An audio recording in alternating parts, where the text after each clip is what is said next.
একদিন সকালে ছোট্ট রিয়া ঘুম থেকে উঠল। আজ সে ঠিক করলো সে 5টি ভালো অভ্যাস মেনে চলবে।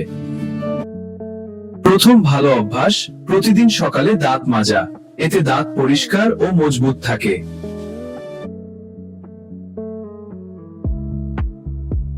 দ্বিতীয় ভালো অভ্যাস, সময় মতো পড়াশোনা করা।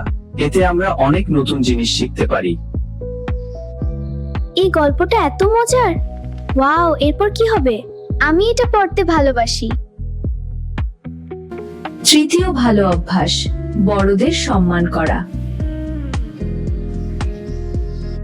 আশীর্বাদ করি, তুই সুখী হ। ধন্যবাদ দিদা। হ্যাঁ, আমাদের আশীর্বাদ সবসময় তোর সাথে আছে, সবসময় মনে রাখি। চতুর্থ ভালো অভ্যাস, সব সময় পরিষ্কার পরিচ্ছন্ন থাকা।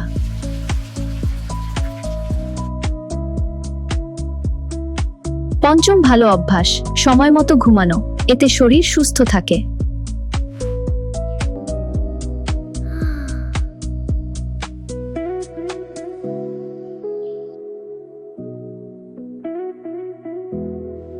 রিয়ার মতো তোমরাও এই 5টি ভালো অভ্যাস মেনে চলবে তো?